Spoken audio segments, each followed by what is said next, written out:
Hello दोस्तों, स्वागत है आपके अपने YouTube channel AK study note में। आप सभी दोस्तों का मैं अमित शुक्ला बहुत बहुत स्वागत करता हूं। आज की वीडियो में हम चर्चा करेंगे दोस्तों बीए फोर्थ सेमेस्टर के सभी छात्र छात्राओं के लिए जिनका शिक्षा शास्त्र सब्जेक्ट है और उनके लिए बहुत ही मोस्ट इंपॉर्टेंट ये वीडियो होगी, क्योंकि पेपर के नज़रिए से सबसे मोस्ट इंपॉर्टेंट आज हम प्रश्न सॉल्व करेंगे। जी हाँ दोस्तों, इस वीडियो के माध्यम से हम लोग पढ़ेंगे जो आपके प्रश्न होंगे, जो यानी पेपर में जो प्रश्न पूछे जाते हैं वो आपके लिए बहुत ही मोस्ट इंपॉर्टेंट होगा। अब जो प्रश्न आपका दिया गया है वो मानसिक स्वास्थ्य का क्या अर्थ है, तो ये आपका प्रश्न होगा। तो दोस्तों, अगर चैनल में आप नए हैं तो ज़रूर चैनल को सब्सक्राइब कर दीजिए, प्लस में बेल आइकन दबा दीजिए, क्योंकि आने वाले वीडियो का नोटिफिकेशन आप लोगों तक बिल्कुल मिलता रहे। और सबसे बड़ी बात दोस्तों ये है कि आपका जो पेपर है, पेपर का नाम आपका यहाँ पे दिया गया शिक्षा का मनोवैज्ञानिक परिप्रेक्ष्य, यानी शिक्षा का मनोवैज्ञानिक परिप्रेक्ष्य है। और शिक्षा शास्त्र इनका पेपर है चतुर्थ सेमेस्टर के सभी छात्र छात्राओं के लिए बहुत ही मोस्ट इंपॉर्टेंट से ये सेशन चल रहा है दोस्तों। इसमें सारे प्रश्न आपको एक एक करके बताया जा रहा है। और दोस्तों, सबसे बड़ी बात इसमें ये बताया गया है कि कौन सा प्रश्न और सबसे ज़्यादा आपके लिए कौन सा प्रश्न इम्पोर्टेंट है और प्रश्न पूछे जाएंगे। जी हाँ दोस्तों, कुछ इस तरीके से आपका प्रश्न दिया जाएगा। जैसे आपका आता है कि मानसिक स्वास्थ्य का क्या अर्थ है, मानसिक स्वास्थ्य के सूचकों का उल्लेख कीजिए। बहुत ही मोस्ट इंपॉर्टेंट प्रश्न है। सबसे पहले जानेंगे मानसिक स्वास्थ्य का अर्थ क्या होता है, मीनिंग ऑफ मेंटल हेल्थ। मानसिक स्वास्थ्य अगर आपका सही है तो आप कुछ भी कर सकते हैं, अगर मानसिक स्वास्थ्य आपका गड़बड़ है तो आप कुछ भी नहीं कर सकते। ये फर्स्ट आपका टॉपिक है, first and the last working यहीं से स्टार्ट होती करते हैं। अब जैसे आपका देगा कि मानसिक स्वास्थ्य का मतलब क्या होता है दोस्तों, कि मनुष्य एक सामाजिक प्राणी है। आप लोग को पता ही है कि सामाजिक प्राणी है, मनुष्य एक सामाजिक प्राणी है।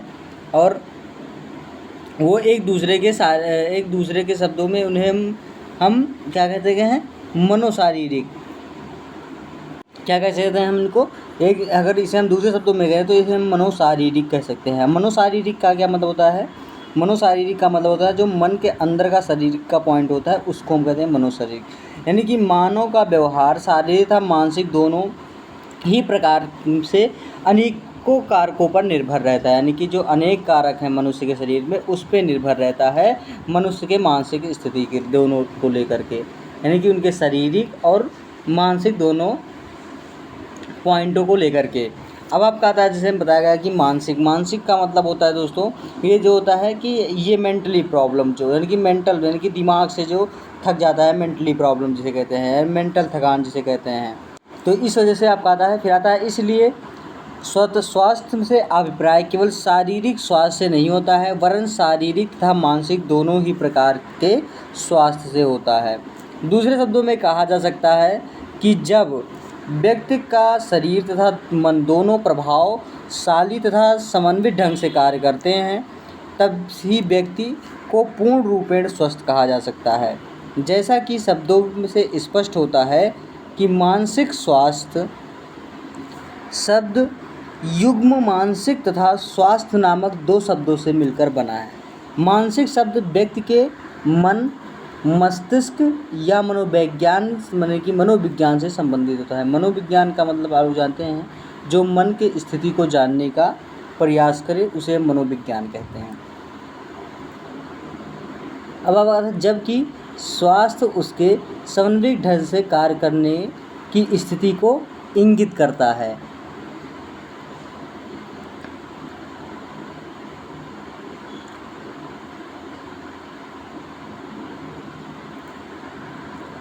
अतः मानसिक स्वास्थ्य पद से अभिप्राय व्यक्ति मन, मस्तिष्क या अंतःकरण का जो अपनी पूरी क्षमता तथा सकारात्मक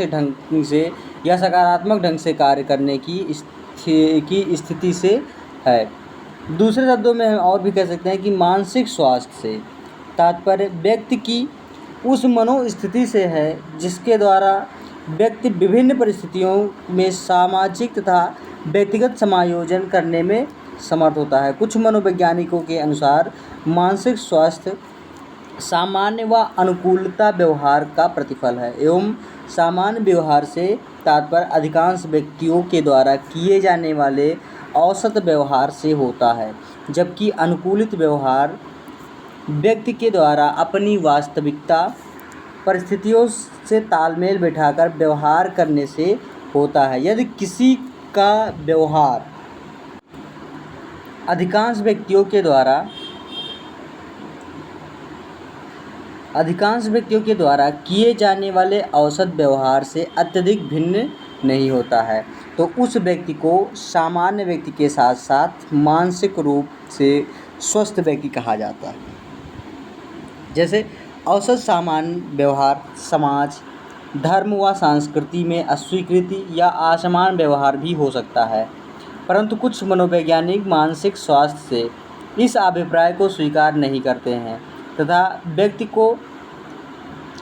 की मनोवैज्ञानिकता क्रियाशीलता के आधार पर मानसिक स्वास्थ्य का स्पष्ट करता है। परिभाषा क्या दिया गया है दोस्तों कि मानसिक स्वास्थ्य के अर्थ को स्पष्ट करने के लिए अनेक वैज्ञानिकों के भिन्न भिन्न परिभाषाएं दी हैं जो निम्नलिखित है। जैसे हैडफील्ड महोदय जिनके अनुसार कहा गया है कि सामान्य भाषा में कह सकते हैं कि मानसिक स्वास्थ्य संपूर्ण व्यक्ति की समन्वित क्रियाशीलता है। और फिर लेडल जी महोदय जी के अनुसार बताया गया परिभाषा कि मानसिक स्वास्थ्य का अर्थ वास्तविकता के धरातल पर वातावरण के साथ उचित समायोजन करने की योग्यता से होता है।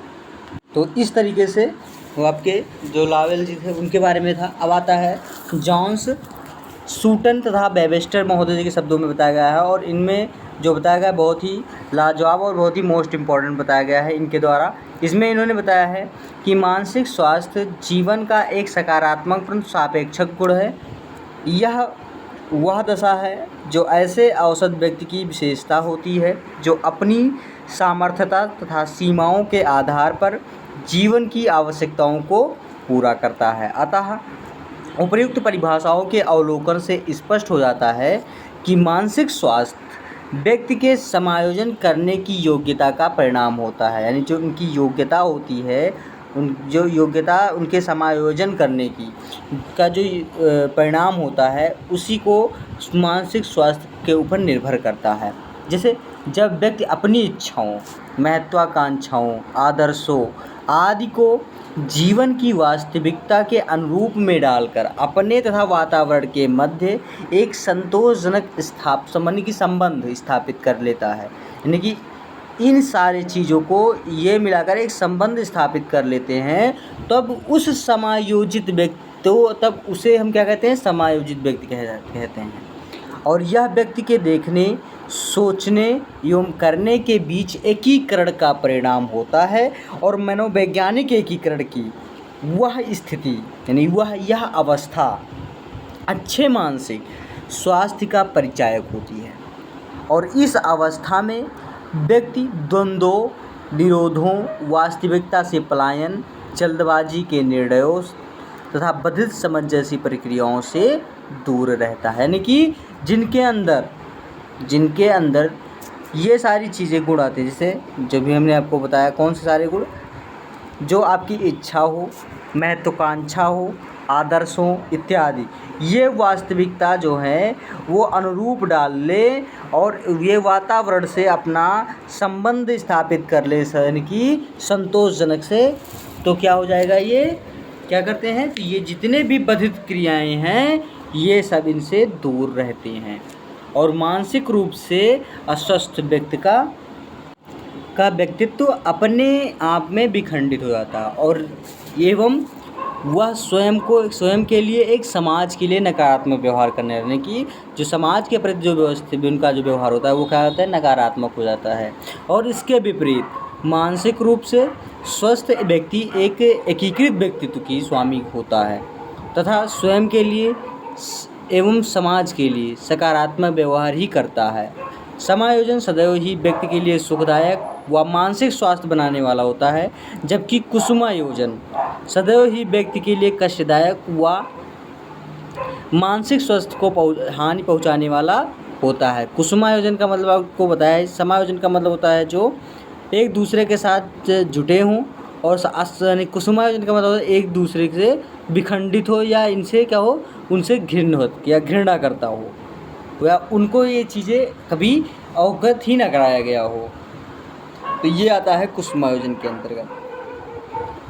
अब आता है स्पष्ट है कि मानसिक स्वास्थ्य से तात्पर्य सुसमायोजन से सुखद होने की भावना था अपनी क्षमताओं को पहचानने एवं तदनुरूप कार्य करने की स्थिति से होता है। और मानसिक स्वास्थ्य के प्रमुख सूचक निम्नवत हैं। कौन कौन से हैं दोस्तों? फर्स्ट नंबर बताया गया इसमें स्नेह व प्यार की योग्यता। क्या बताया गया इसमें? फर्स्ट नंबर आपका बताया गया है स्नेह और परिवार की संबंधों में स्नेह व प्यार की योग्यता। फिर आता है सेकंड नंबर बताया गया इसमें कि पारिवारिक संबंधों की सहजता। सेकंड नंबर क्या बताया गया है? कि पारिवारिक से संबंधों में सहजता। उसके बाद फिर थर्ड नंबर आ गया आपका दोस्तों। थर्ड नंबर जो आपके सूचक हैं स्वास्थ्य के, मानसिक स्वास्थ्य के सूचक जो हैं, वो आता है कि परिस्थनीय जरूरतों को पूरा करने की इच्छा। उसके बाद फिर आता है फोर्थ नंबर दोस्तों। फोर्थ नंबर आपका आता है कि अनुकूलन व समायोजन की क्षमता, यानी कि जो अनुकूल करने के और समायोजन करने का जो क्षमता है उसको निर्धारित करना। फिर आता है 5 नंबर। 5 नंबर दोस्तों बताया गया है कि समस्या समाधान में प्रवीणता, यानी कि समस्या का जो समाधान है उसमें प्रवीणता होनी चाहिए, यानी कि आप लोग निपुण हो। फिर आता है 6 नंबर। 6 नंबर में आता है कि कार्य के प्रति संतुष्टि, यानी कि अगर आप जो कार्य करते हैं उस पर आप संतुष्ट हों।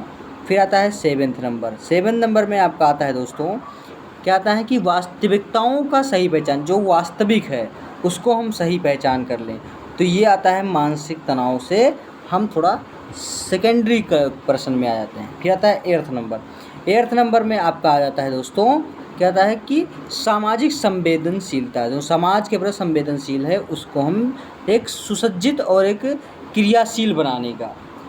उसका फिर आता है 9th नंबर। 9th नंबर में आता है दोस्तों आपका यानी कि मानवाधिकारी से दूरी, यानी कि मानव विकारी से, जो मानव विकारी का मतलब होता है दोस्तों, मनोविकारी इसमें बताया गया है। मनोविकारी का मतलब होता है दोस्तों कि जो बुरी लक्षण हैं उनसे दूर होना। मनोविकारी का मतलब क्या होता है कि बुरे लक्षणों से दूर रहना। जैसे आपका हो गया मदिरा हो गया, या फिर आप स्मोकिंग करते थे, स्मोकिंग से दूर रहना, अच्छी आदतों को अपने अंदर लाना, तो इसे आता है हम कहते हैं मनोविकारों से दूर रहना।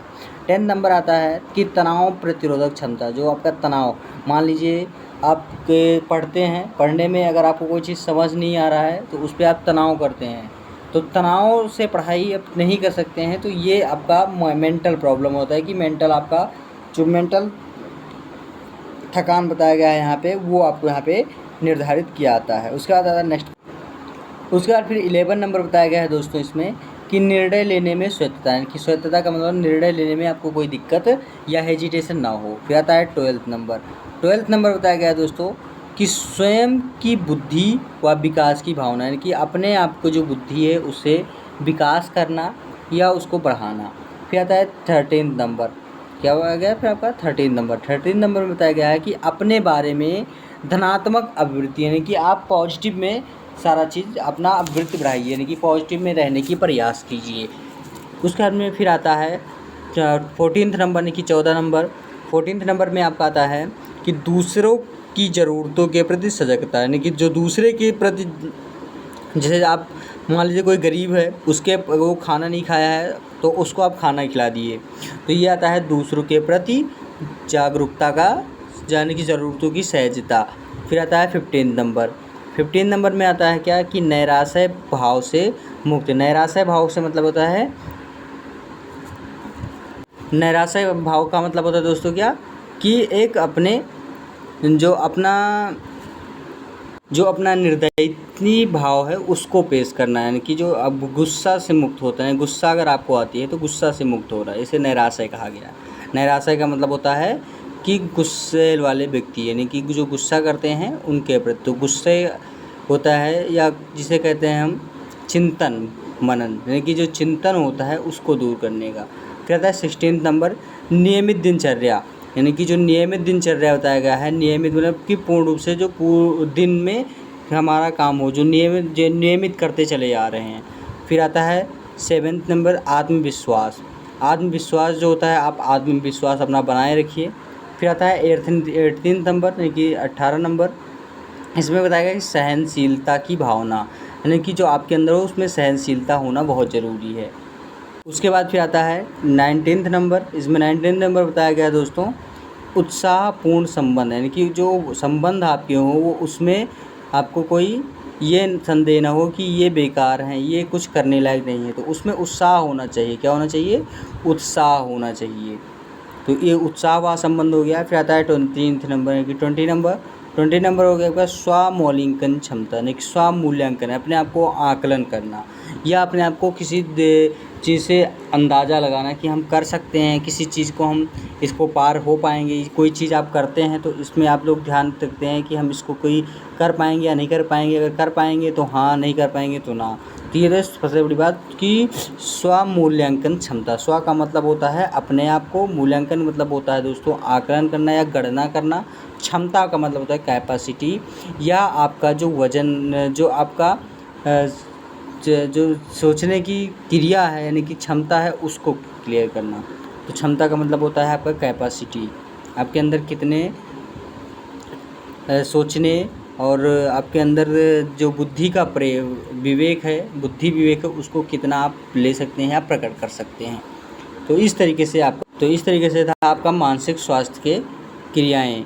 तो ये आपके जो 20 क्रियाएं हैं, इसको आपको अच्छे से पढ़ना होगा और अच्छे से एक दूसरे के प्रति फॉलो करना होगा। और किताबी भाषा में ये आपको बहुत ही अच्छा नंबर उठाएगा आपके पेपर में दोस्तों, और अच्छे से आप लोग तैयारी भी कर लेंगे। तो दोस्तों आज के वीडियो में यहीं तक रहेगा और अगली वीडियो में हम आपके साथ उपस्थित होंगे। इसका PDF चाहिए तो यूट्यूब के डिस्क्रिप्शन बॉक्स में टेलीग्राम चैनल का लिंक दिया गया है, वहाँ से आप लोग जुड़कर बिल्कुल फ्री ऑफ कॉस्ट PDF प्राप्त कर सकते हैं। तो इसी के साथ दोस्तों अगली वीडियो में हम आपके साथ उपस्थित होंगे। धन्यवाद दोस्तों।